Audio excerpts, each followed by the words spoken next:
All right, Voilà, there you go. on Look, l'attendait le Normand. check it out. Guys, first of all, if you're looking for a cider, you know how it is important to drink good drinks for an apéro. It's vital. It's number one. Alcohol is very important. Now, this is good stuff, guys. Can you see it, Fred? Can you see it clearly? Yeah, we can see it fine. It's I have the same one. It is selected by l'apéro right here, and yeah, there you go. Special selection, and yeah, we had it for the Chandelin event, the past two years that we've had that at Chantel-Guillon, and it's also part of the list at 165 in the city. Oh, please. Yeah, no, it's really good. So it's very how would traditional you cider. describe it? How would you describe this cider? Fresh, crisp, dry, sweet? Yeah, it's more tannic, definitely not as sweet as some, not as sweet and fruity as some ciders that we're used to in the US. It's the only appellation there is in cider. It's from the Pays d'Auge sub-region of Normandy. And yeah, it's made of 7 different apple varieties, and it is delicious. So yeah, it's all fermented in the bottle and everything. So it's really bright and sparkles very well for sure. Lots of bubbles. You know what I tell you? It feels so good, man. It feels fantastic. Fred? Always feels like home. Yes, yeah, that's true. It feels like home. So now there is a very big debate about cider, right? Is it from Normandy or is it from Brittany or is it from both? There are more regions growing, making cider, right? Because what you need is only apples. What is your take on about cider? And if there is a difference between the cider in Normandy or Brittany or no? Is it the same stuff? I mean, as a Norman person myself, I'd say that Brittany can definitely keep the galettes and own that, but I think the cider was, always made in Normandy. It's where there's a real terroir, and the only appellation in the world for cider is in Normandy.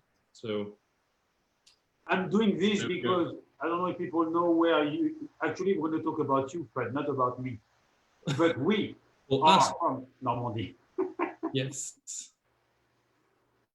So we are a bit obvious, it's right? The Manoir d'Apreval cider on the live, and it is the Manoir d'Apreval in the little village of Pen de Pie. Yeah, Manoir d'Apreval. Okay. Well, guys, that's the Cuvée Saint-Georges, St. George Cuvée, which is little spot is less than a mile away from the coast. Yeah.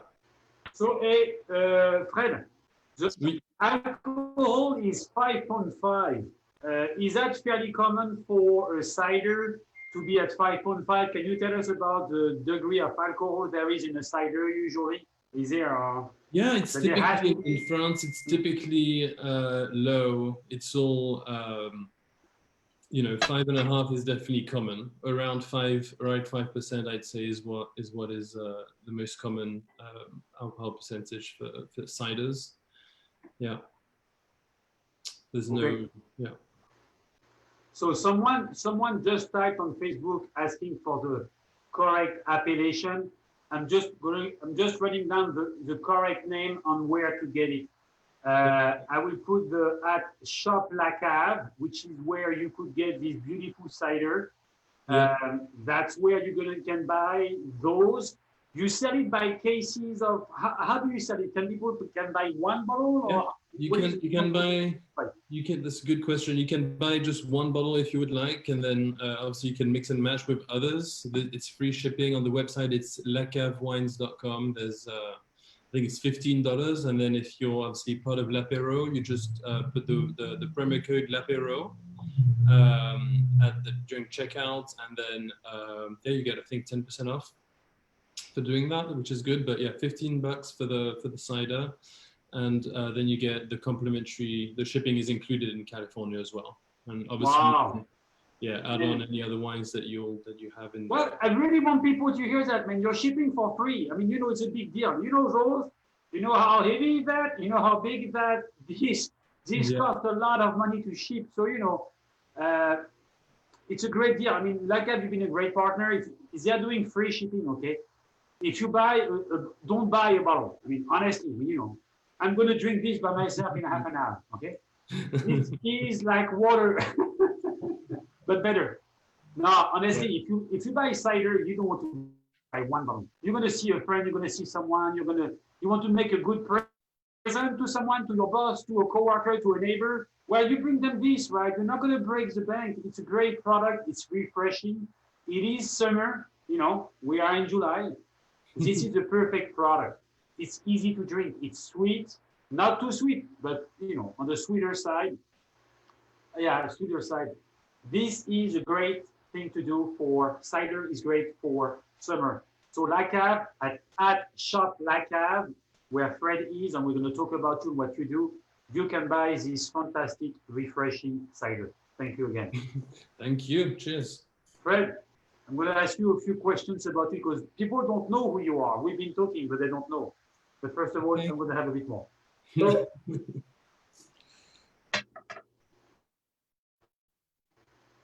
Fred Boelen, you are from Normandy.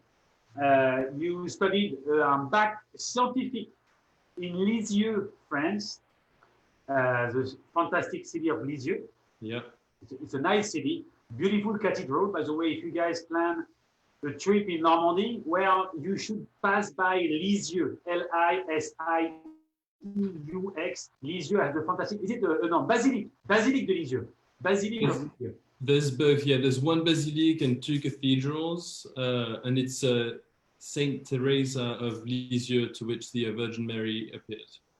And rather recently as well. So yeah, Saint Teresa is in pretty much every church if you go in the world, which is crazy to think about. This young girl from Lisieux, which is a small city in Normandy, lost in Normandy. Well, she has a statue in most of every single church you can think of in any country in the world. And she's from Lisieux. So not to talk about Lisieux, but Lisieux is a fantastic city. You went there, you studied there, and then you studied in Spain for 1 year, and then you studied in England for 4 years in Exeter. So I did 2 years in Exeter in England, and then I did 1 year abroad in Spain, and then I did the final year for the Erasmus program that is in Europe, the exchange of university exchange, and then I did a final year in England. Yeah.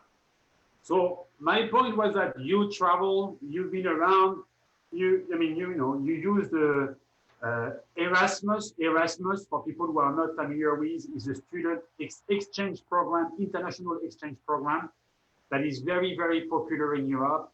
So when you study in one country, you can go to other countries. I wish I was able to do that, but my university did not do it, and I was asking. So good for you. And Fred, your family, and after your study, but your family has a very long background in the restaurant and the hotel business as well. And you started very early to learn about sales, about restaurants, about hotels, managing hotels. And you worked at do you want to tell us what you've done in France before moving to the US? About Le Manoir des Impressionnistes and Le Moulin Saint-Georges?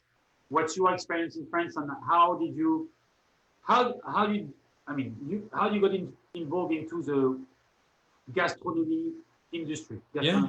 So I mean, obviously, I grew up around it. My family in France, like you said, has been in the hospitality industry for several generations now. And I think you got engaged while staying at one of my family's hotels as well, but that's with your wife. So that's that. But that was fantastic. But yeah, since I got back from France, I think it was back in 2011. And my father had passed away a couple of years before, and my father's family we had separated everything with them, and so we restarted from the ground up. And so with my two brothers, mother and sister, we kind of took that as a challenge and just rebuilt the hotel from nothing, renamed it to the Manoir des Impressionnistes, because Honfleur is known for the Impressionism.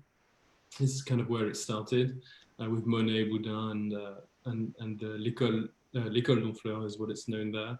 And yeah, after that, so we started, while my father was still with us, we started the restaurant Le Moulin Saint-Georges. So we opened it, and then a couple of years later went on to opening up the manoir and renovating it. I helped setting it up and then renovating it for about 5 years. And then during that time, obviously there was, need to take care of the restaurants, the hotel, and then we also had actually a crêperie that we had that we did for a couple of years, and then we just realized it's a lot of work to manage employees in France, as you probably know, just in general, I suppose. And so we just decided to open up a wine shop, so called La Cave, instead of having that, and that way we really just used the cellar we had established with the Manoir's restaurant, La Table des Impressionnistes, and yeah, we did that. So because we had a huge stock of small producer wine that you're not really able to access any other way than through having a restaurant and going out there and researching, and opened up the wine shop literally on the other side of the road from a supermarket.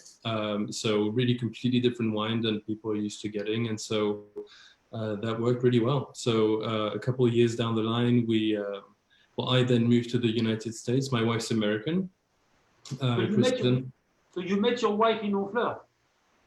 So we actually met in Spain whenever I was studying in Spain for a year. So we met out there, and then. Fred, you met your wife when you were supposed to study in Spain. Yes. Spain has a great lifestyle, as I'm sure many know. So yeah, no, it was an incredible year, and it was exceptional. Yeah. So then we could just kept it going, and then once we finished our studies, then she came over to France, and she worked in the restaurant and the hotel for the time that we were back home, and helped us quite a bit. And after that we moved back after 4 or 5 years. We moved to the United States. And how was it with your family? Because we at l'apéro we talk a lot about family business, right? A lot of restaurants, a lot of those small businesses are family business, and a lot of things are tied to people, right? How did it work out with you developing your brand outside of Normandy? Was it easy? Was it an easy decision? Was your family supporting of you moving to the US? How did it go? I don't mean to be too personal, but that's fine. Just curious to know how it worked out for because family business and local business. The business is in Honfleur, France. Moving to the US was a big move, right?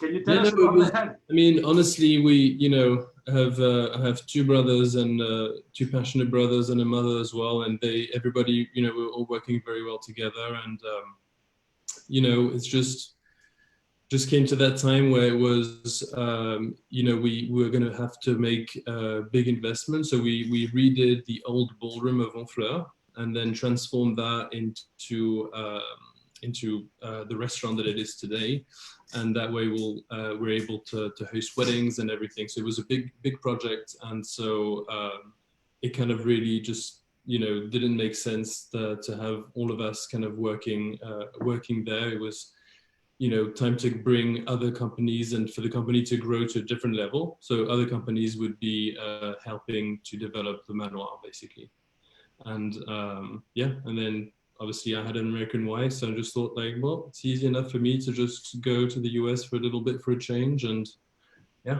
that's kind of what we did. So how did you learn about wine? You learned about wine in Honfleur, that's where you trained. I saw on LinkedIn you were a sales associate, and then you were a tasting room manager for the Good Life Wine Collective. That was in the US? That was your first experience in the US when you were the Good Life Wine Collective? What is that about? So the Good Life Wine Collective is a collective of wineries which include Jessup Cellars and handwritten wines. Yeah, but my wine background. So we talked about my French family that's been in the hospitality industry for several generations. But on my mother's family, my mother's British, and on her side of the family, they've been importing wine in the UK, the United Kingdom, since 1883. And so really, wow, man. throughout my growing up, it was just between restaurant, hospitality, and that background, it was always family always revolved around wine, and man, certainly of interest to everyone. Why? Hey, you wow, yeah. Since 1883. 1883, yeah. It was George Wheeler. Yeah. Okay, and now so you have your family has a long. Sorry, go ahead. No, it's fine. It's still up and going. It's my uncle Johnny Wheeler that runs it now in England, and it's called Mr. Wheeler. Mr. Wheeler, and where is that? Is the shop in London? Where is it exactly? So there is a shop just outside London, about 30-45 minutes of London, and then most of the business now is done obviously online. So they work with obviously extensive producer knowledge from France and around the world. So yeah, really just look it up if you're ever in England and need some great wine. Mr. Wheeler's there for you. Do you think that's why you have this little British accent when you speak American? Most probably, and also because I've been to university in England. But yes, yeah.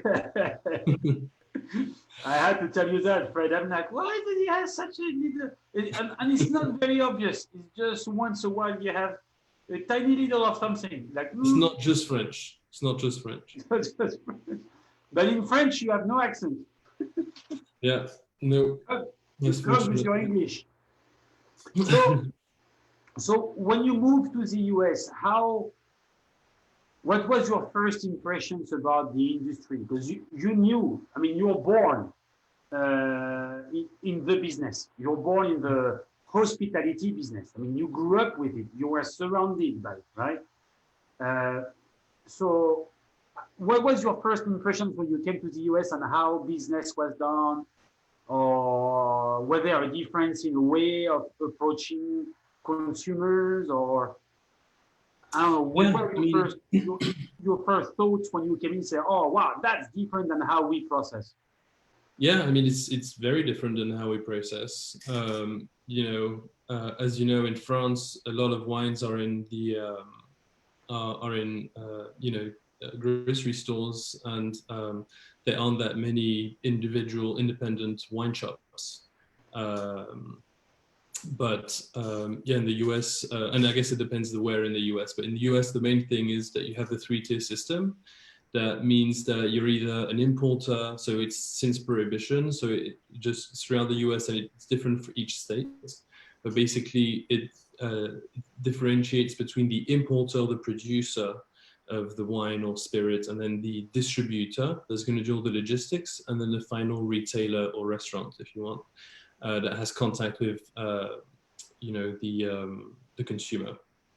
And obviously, there's something along the way that obviously gets lost, between the producer and the final consumer. So I mean, that was, La Cave to me was kind of an obvious given from the get-go, because I didn't necessarily intend on doing that. I just saw that it was kind of something that wasn't really done, where you were just the one person between the producer and then the customer, and being able to give the full story. So yeah, one of the things that we do is we take people every year, every wine club, every year we do a drawing and take a wine club member and a guest out to France to visit wineries on the raffle. So that's pretty cool. But that's really one thing that we wanted to make sure to just show how much we care about that aspect of customers knowing what's behind the bottle and being able to have access to small boutique wines in France. So Fred, could you clarify this? So you were thinking about the 3 T's, right? 3 T's, is that how you call it? Tiers, yeah, tiers. So can you tell us what it means? Does it mean that you cannot be the 3 at the same time? You have to choose between one or the other, or you can do 2 but not the third one? What does it imply? I mean, so you have producer, distributor, and the reseller at the end, right? The guy who sells. Those are your 3 T's, correct? Yeah. So what can you or can you not do in the US? So it depends on the state. It depends on the state. So let's say, but yes, in New York State, if you take the best state in the country, if you take, let's say, the best state in the country, where we pay the most tax, let's take California. Picnic doing, yes. Yes, so California, so if you take our example, is for La Cave, obviously, we are importers, distributors, and online retail. So we're just not allowed to have an actual store. And what do you import? So for that, we import wines, still and sparkling. And then for spirits, we import a few spirits. The spirits, we're not allowed to do online retail. So we have to go through a restaurant or a shop. So that's why it's exclusively wines, and obviously cider and sparklings. Yeah. Okay. They're available on the website. So yeah, no, it's been interesting. But California, luckily, is definitely a great state in regards to that, producing a lot of wines and yeah. So in California, you cannot be the 3 at the same time. The law tells you that you have to choose what you want to be, but you cannot combine 2 of them. You cannot combine 2 activities. So you can, in California, you can combine several activities, just not so like La Cave. I combine 3 activities. So import, wholesale, and online retail. I'm just not allowed to have actual walls. But in some states, all 3 are very separate. In New York State, for example, you're allowed to be an importer and a distributor, but you're not allowed to retail at all online or anything like that. So every state is very different in that regards. But yeah, my whole point and idea from the get-go for La Cave was to really get a fresh mindset on that and try and make it as smooth as possible between the producer and the end consumer. Got it. And I'm surprised by the fact that you were able to secure the name La Cave, because it sounds so obvious. Right? Well, yeah, that's, it's actually not a name that you're allowed to protect because it means the cellar. But what we were able to protect is drink better. So drink better. We were actually were able to get the trademark for the US for import, wholesale, and online retail. So yeah, that was pretty good. We thought we'd have to protect something, so that was it. Yeah, good enough. Yeah, well, that's a very good timeline. It's a very smart one, very efficient. Right, drink better. 2 words. You cannot do better than that.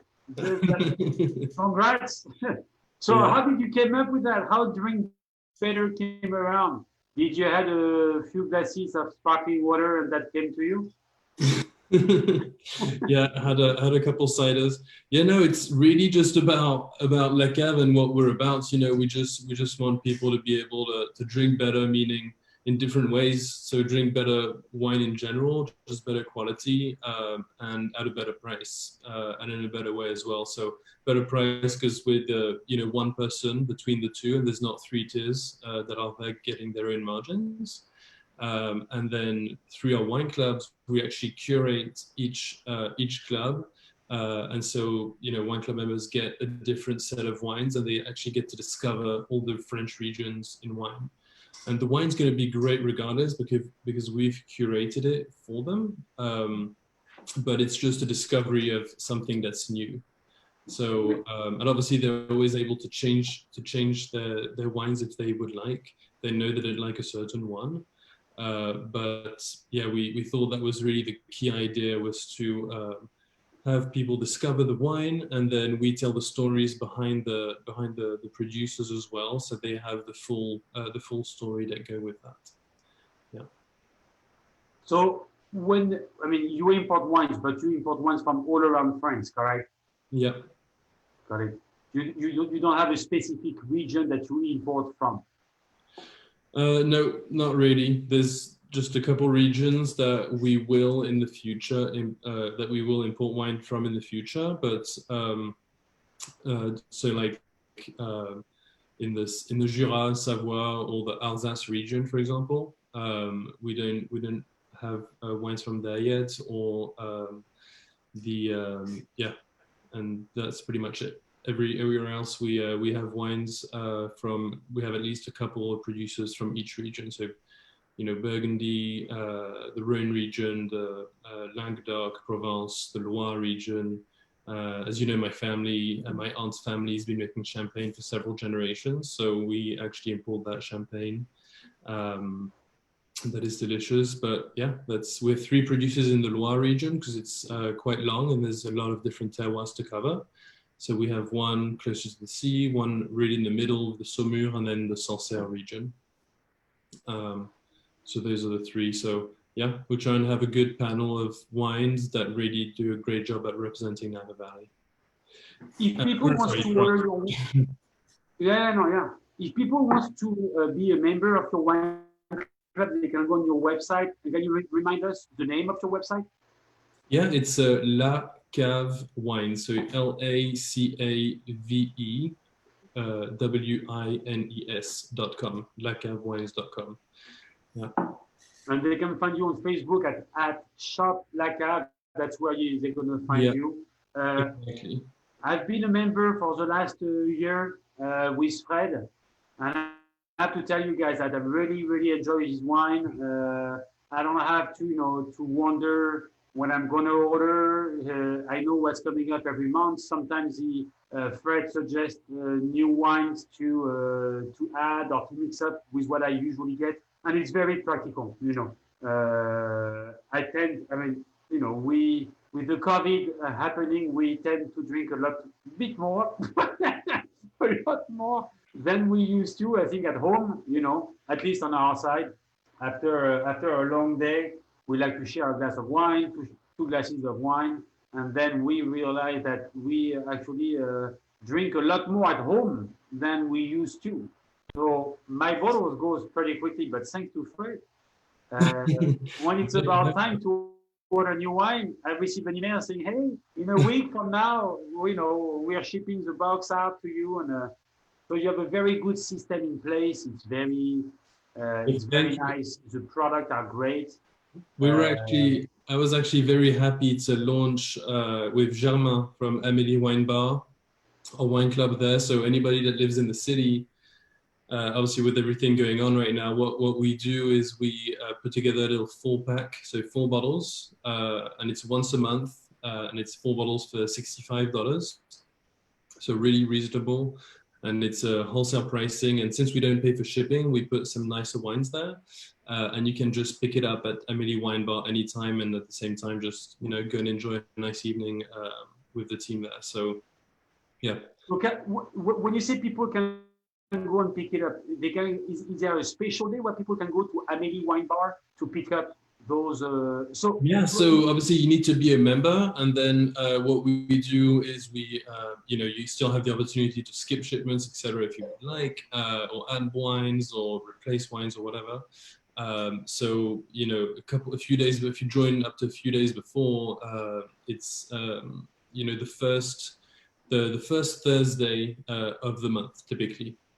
Is when we have that pickup party. So we had parties, and now obviously it's not as much as a party, but there's definitely the pickup that's there, and you're able to go for a nice evening with Germain. So that always is a good time. And for people who don't know Amélie Wine Bar is on Polk Street in San Francisco. It's on Polk and what's the crossroad? It's not too far from Alliance Française. If you know where Alliance Française is, if you know where Cocotte is, if you know where La Folie is not far from La Folie as well. So yeah, so if you live in San Francisco, it's a great way to get some, wholesale price. I mean, $65 for 4 bottles, guys. That starts to really be. I mean, we cannot ask for more than. So people should try. So if they want to try, could they find the information on Amélie website as well, or it is only on your website? So it's both websites really. You just have to sign up to the club through my website, just because, so it's centralized there, but you definitely have a link from ameliesf.com, I think, or sfamélie.com, a link to the page there. So, and on the page, there's all the information with the next delivery date for the club, etc., etc. Okay, guys, if you have questions, if it's unclear, let us know. We'll be happy to guide you to where to order those bottles and how it works, okay? So you can leave comments under this stuff now or later on. We're gonna put this on YouTube, on the YouTube channel of L'Apéro. It's gonna be on LinkedIn as well. So any questions you have about what we just talked about, please make sure to ask us questions. We're here for that. So, how long ago did you start La Cave here in California? Fred, how long has it been now? So we brought the first wines we brought over was about 2.5 years ago now, 3 years ago. 2.5 years ago. And business was doing very well. I know that, we've been in touch for the last 2.5 years. How did the COVID affect your business? Are you holding strong? How are your orders doing? How do you do with La Cave? Everything. Yeah. So obviously we last year is when we launched the in-home tastings. So we go to people's homes and do the in-home tasting. Merci Pierre. Sorry, look. We started doing the in-home tastings, and so that really went very well. And luckily, it kind of grew quite well. The membership grew quite well because obviously members get that complimentary at home. And then what we're doing since COVID started is we're doing anytime a member opens up a wine bottle from La Cave, we just go. They can just let me know ahead of time, and then I just tell them about the wine on FaceTime or Zoom or something. That way they're able to get more information on the wine kind of right away. But yeah, it's really, thankfully the wine club members have been wonderful during all of that time. And, if anything, I've had a few more signups than probably I would have outside of the in-home tasting setting. So no, it's been good. People have been ordering. We did have a shipment coming from France that arrived a couple months later. So we were very low on wine at some point in the spring. But yeah, other than that, it's pretty smooth, and yeah. Wow, very good. Luckily, wow. It's good to hear, Fred, because a lot of I am in the hotel business. A lot of hotels are really going down. We have a lot of common friends in the food business, right? Where it has been very challenging to say the least. So it's good to see that you've been able to stay strong, to still have some sales coming in. And do you know why that is? Do you know what are the reasons of your success? I know some of the reasons, and I'm going to say No, but I think it's we've made it pretty easy, and some people that were in difficulty, it's obviously always sad to hear, but it's they just skip the shipments up until they're in a better place, and it's pretty easy. But it was hard. So as you mentioned earlier, I'm also tasting room manager at Jessup Cellars in Yountville, and obviously that's been that was closed for a few months, and so instead of that, we actually did obviously took a big toll on the activity there, but and the businesses throughout Yountville. But yeah, we were able to bounce back and do a lot of virtual tastings. So, we ship the wine to people's homes and then do tastings online.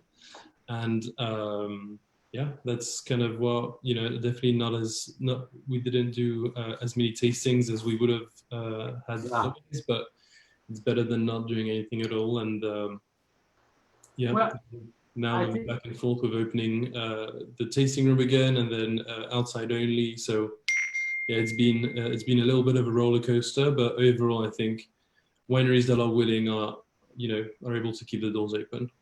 well, I think I'm gonna add a few things on why I think you are successful and why your business is gonna grow in the years to come. You're very involved with association. You're very involved with the French American Chamber of Commerce. You're involved with l'Apéro.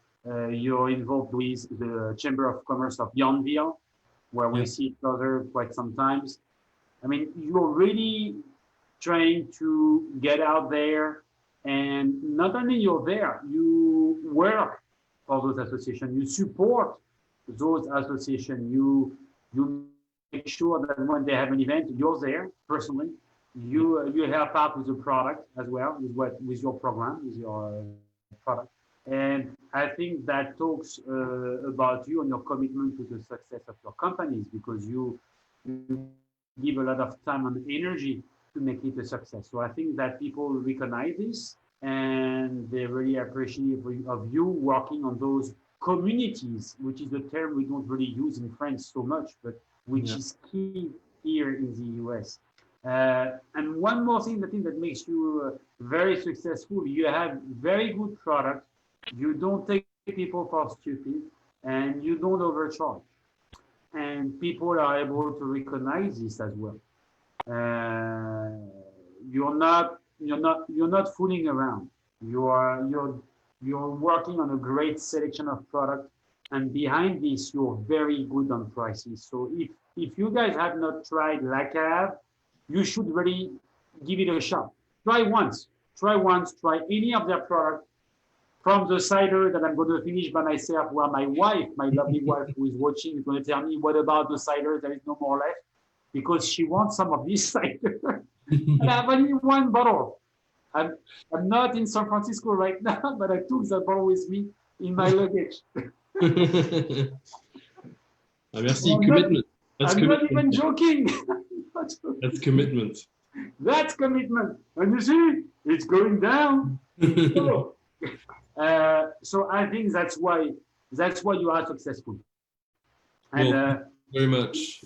And I'm going to add one more thing for people to know. In this business, when you don't know wine, you can have people that tell you things on that you don't know about. It's very easy to be fooled. And you are someone you're very honest and very straight in business.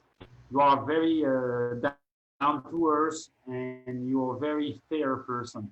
So keep it this way, because, well, you've been successful. You're going to be even more successful. But that's in this industry, it's good to have someone like you. And I know that there is a lot of people in the wine business in our region, in Napa, Sonoma, where you're located. You're located in Napa, Fred. And it's a small community, so people know, right? We know who does what. So I'm talking for l'Apéro. We are so glad to find you and to have you as a partner. So thank you. Well, I'm very glad to be part of l'Apéro, and thanks to you and everything that you're doing. But yeah, I think community it's almost part of business, right?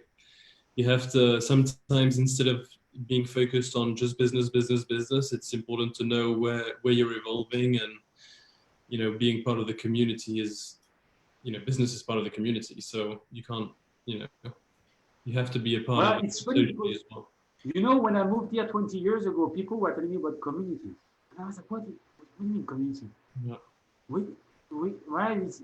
was like, well, yeah, I mean, as we know, it takes a few years to understand that in the US, you have different communities. You can have a sport community. You can have a church community. You can have a lot of different communities, right? It's important to be involved in those if you want to be successful and to be seen and recognized. because those communities have a lot of power, kind of recognition. They give you a lot of leadway. Uh, could you tell us a bit more? You know, some people who may listen to you, you are located in Napa, that's where you live, and you work in Yonville. You import some wines from France. Could you tell us a bit of the difference between, for you, between Napa and Sonoma? Is there a difference? Are there differences? And what are they, if any? Could you tell us about that? Yeah, sure. I mean, Sonoma overall, Sonoma overall is, you know, the climate is very different, and the soil is very different as well. So yeah, you know, Sonoma being closer to the coast, it's much cooler than Napa is, and I would say overall the feel that you get is more kind of a like it's cooler and it's more maybe smaller wineries that you find in Sonoma. Obviously, you always have the large ones, but you definitely have a lot of smaller ones, especially as you get in the northern end. And then in Napa Valley, it's, you know, mainly Cabernet Sauvignon focused, and then all the wines that you find around, so Merlot, Cabernet Franc, all the bigger wines as well. Versus Sonoma is, you know, has those wines as well, but it's only certain regions in Sonoma. Most of Sonoma is known for lighter wines that fit that cooler climate. So, you know, Chardonnay or Pinot Noir, for example. Yeah. Is there a difference in lifestyle? Is there a difference in hospitality between the two different valleys? Is it the same, that it feels the same, that it looks the same for people who have not been to Napa or Sonoma and who may be listening to us say, well, what difference does it make? I mean, they're like a few miles apart. Is there a difference in people going there, in hotels, in restaurants, or is it pretty much the same? That's a good question. I mean, I think there's a difference in definitely pricing, you know, between Napa and Sonoma. Napa is definitely a little bit more higher end, I'd say. And Sonoma, you know, Sonoma's just a lot more stretched out than Napa is. And Napa is just more of that concentrated area. But yeah, overall, I would say that, you know, Napa does make, you know, wine. It's very sought after for sure. And I believe, I guess we need to get I need to get brush up on my numbers, but I think there's more growing area in Sonoma than there is in Napa. So a little bit more extended there. Yeah. Okay. Are you here? You did cut off, right? But I think no, you did cut off, but we heard you. We kind of guessed what you just said. But yeah, sometimes connection is not perfect, as we all know that connection can be bad, right? That happens. Fred, we've been together for not too long. We've been together for 40 minutes, but I don't want to hold you up for too long. Is there anything special you want to let the group know about, or that we haven't talked about or shared? What, you know, let me ask you a question. What's next, or what's new for La Cave? That's a great question. You know, I'm actually, the next thing that we'll be hosting is a virtual tasting with, I have a really good friend here called Tyler Martin. He's a really great winemaker with one of the wineries here in Napa Valley, and he started making his own Chardonnay out of a family vineyard that he has in Sonoma, actually. And so we're doing a live tasting with him in a few weeks. So mid-August, I think it's Thursday, August 20th, is when it'll be. And yeah, we'll be, I think today, this evening is when it's all releasing the details on that. So you'll be able to, everybody's going to be able to get the wines online for the tasting and then taste the wines along with us. And the title of it is Chardonnay America versus France. And so we're just going to explore the differences of Chardonnay between France and the US, which is always an interesting battle and a good question that everybody asks. So that way they'll be able to experience it as well. And we'll be able to give them some background as to where those wines that they have come from. And so, yeah. So Fred, it's a France versus USA, and that will be a live thing as well, right? And that's end of August. Yeah, so August 20th, I think. Oh yeah, we have to do it together. Yeah. I saw your email. I did not respond. I have to respond. Yes. My answer is yes. There's always a lot going on. Always a lot going on. Okay, but that's super exciting. So it's something that we're going to do more often is those America versus France tastings with each of the wines that we have. And yeah, other than that, keep on. We just had some Luxembourg wines come in.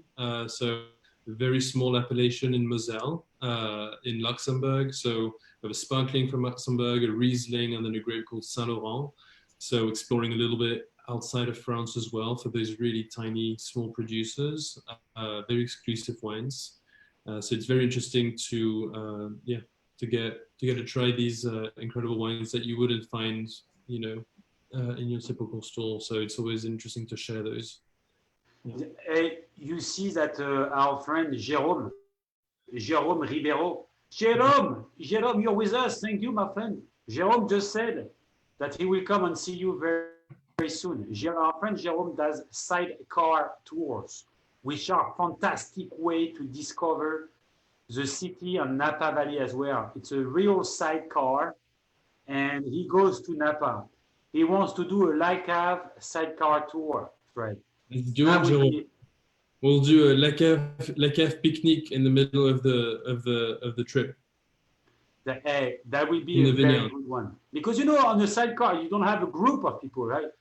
Jérôme has 2 at the max, 1 in the back, 1 on the side. So those are completely legal things to do. That would be a great thing to organize. I agree, Jérôme. Jérôme, that's a great idea.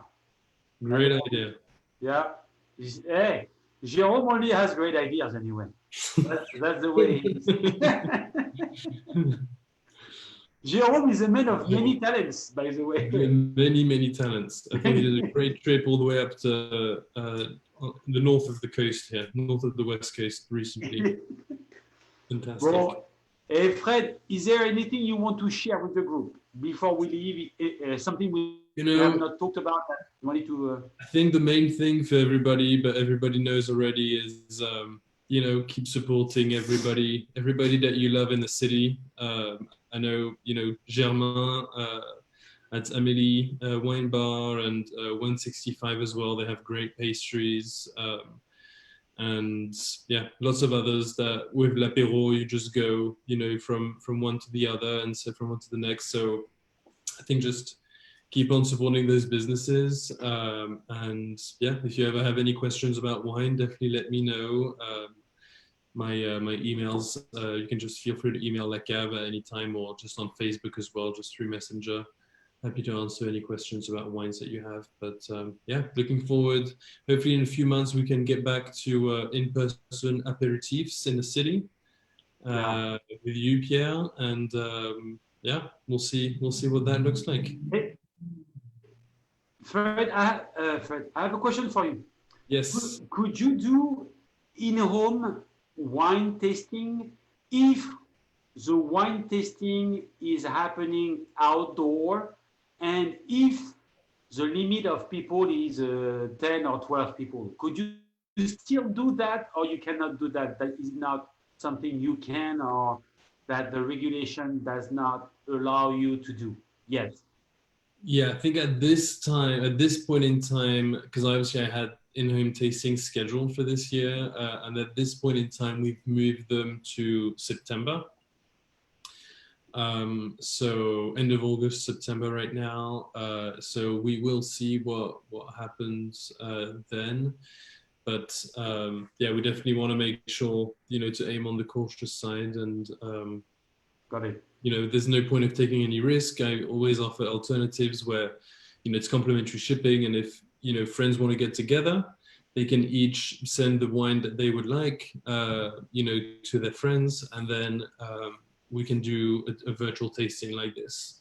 And then I'll just tell them about the wines over Zoom and or FaceTime or whichever. And yeah, it's always, we try and make it super easy that way. And a few have taken that option, and yeah, it seems to be working pretty well. And a few corporate groups as well have done that, which for employees and team building during these times, it's good to find yourself on Zoom for something else than work. Yeah. So yeah, exactly. A little glass of wine. I cannot agree more, Fred. But yes, no, but you're doing, I mean, I'm joking, but you're doing great stuff. You can do wine tasting online and it really works. Through Zoom, it really works.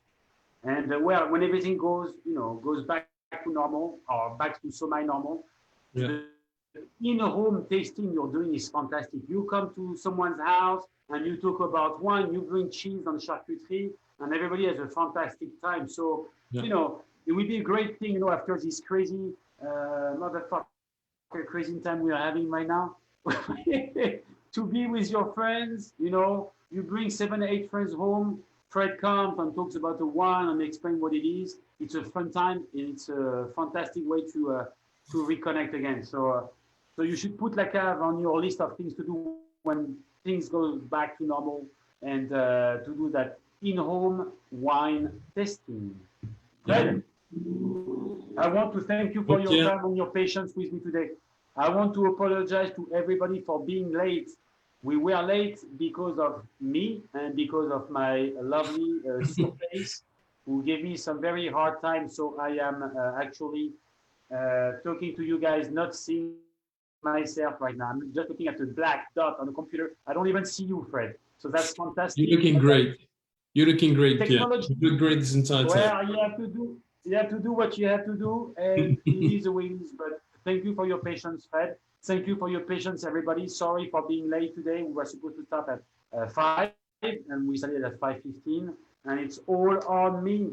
That being said, I've been enjoying this thing, and I could finish it, but I'm thinking of my lovely second half, so I'm going to keep it for her. But we're gonna share this. So that's nice of you. Right. True. So thank you, Fred. Right. Thank you for your time. Thank you for La Cave. Thank you for being your support. Any questions about La Cave? Any ideas? Any suggestions? Let us know. Jérôme, your idea is fantastic to do a La Cave tour. That should be done, and that will be done. So you guys will connect. And be well, everybody. Be safe. L'apéro o'clock. It's every Thursday from 5 to 6. So come and see us next week. Hopefully I will be on time at 5. I should be on time. It gives me a week to fix my computer, so that should be good. And voilà. Fred, merci beaucoup. Merci à toi. One more time, your website is lacavewines with an s.com. So if you want to buy one bottle, but don't buy one bottle. Who buys one bottle? I mean, honestly, there is no way to buy one bottle. Buy more than one bottle to start with, but you can buy the different package. There is this wine club that is fantastic. Support Fred, support the local business. If they need you, we need you, everybody needs you. Thank you. Merci beaucoup. Fred, à bientôt. À bientôt. Merci bien. Thank you, everybody. Cheers. Pour your family, beware. Et voilà. Et santé, hein. Where's my glass? Santé. That's in. Santé. And voilà. See you. Merci. See you. Ciao. Arrivederci. Faut que j'arrête mon computer. Hop.